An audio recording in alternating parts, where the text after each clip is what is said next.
First question is from Georgie RX. What are the most effective abdominal exercises? All right. It depends what you mean by effective. So effective for stability, effective for performance, or effective for aesthetics. And by the way, when it comes to performance and stability, this is very individual because what one person may need to improve their performance or stability, another person may not benefit much from. For example, you could do exercises where you're stabilizing, and then there's other exercises that actually work the abdominals through flexion and extension.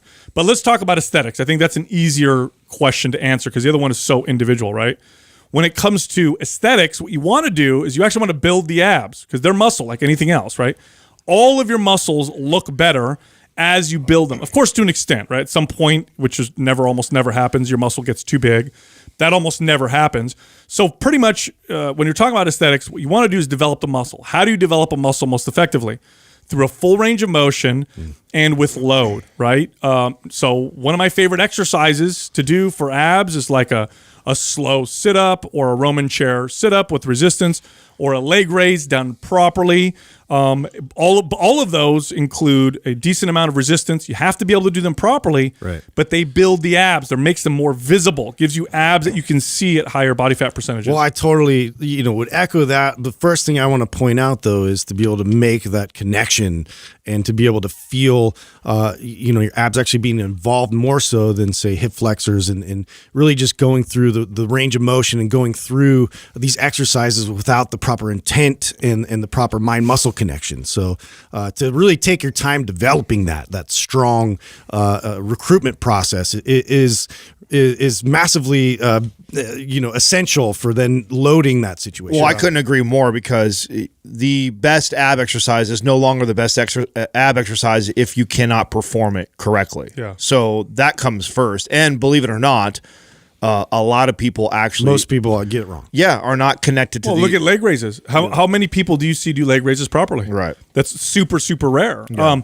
We have to understand what the abs do, right? So the abs attach at the rib cage. So think of your rib cage, the bottom of the rib cage and the pelvis. And when they contract, it brings the pelvis closer to the rib cage. So literally it's rounding the lower back. What the abs don't do is bend you at the hips. So if I'm hanging and I just bend my legs, like this, if I just do a leg raise where my legs bend, that's hip flexors. Now my abs are bracing and stabilizing, so I may also feel it in my abs, but I'm not working my abs through a full range of motion. In order to do a leg raise where you're working the abs, you don't just bring the legs up by bending at the hips. You actually rotate at the pelvis so that your low back starts to round, and then you bring the legs up. And so you're kind of doing this kind of reverse crunch with a long lever, right? With your legs extended. It's not, the abs don't bend you at the hips. And this is the problem.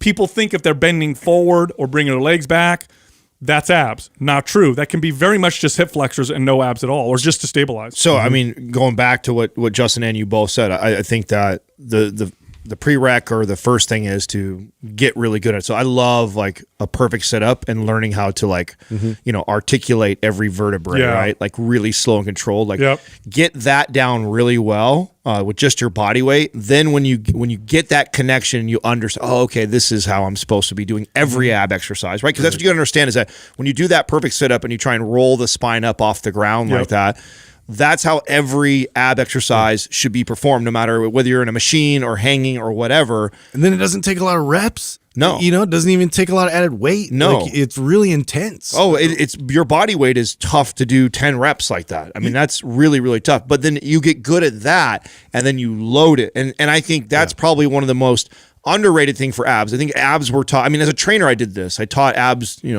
circuits. Yeah. And 20 bike abs and bicycles rotating. Because they can take a beating like that.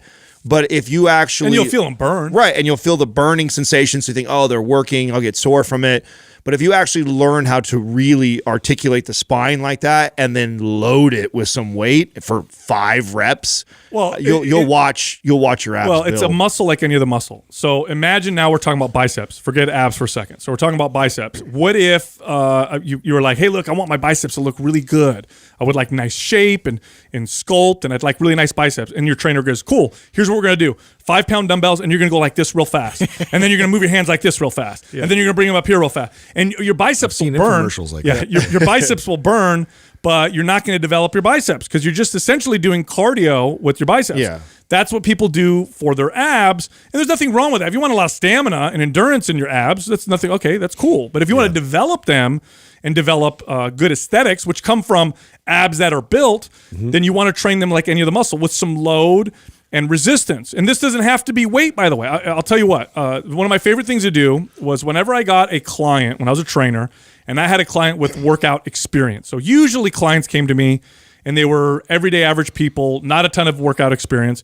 But every once in a while, I'd get the guy or girl that would hire me that's been working out for a while. And especially once I got more established, right? As I got more established, I had more experienced people seek me out because I developed a name for myself.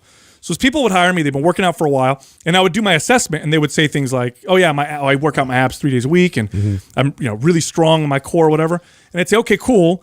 We're gonna do a physio ball crunch. We're gonna just do a sit up on a physio ball." And they'd be, "Oh, I could do like 1,000,000 of those." I'd be like, "Well, we're gonna do it. I'm gonna make sure you do them right."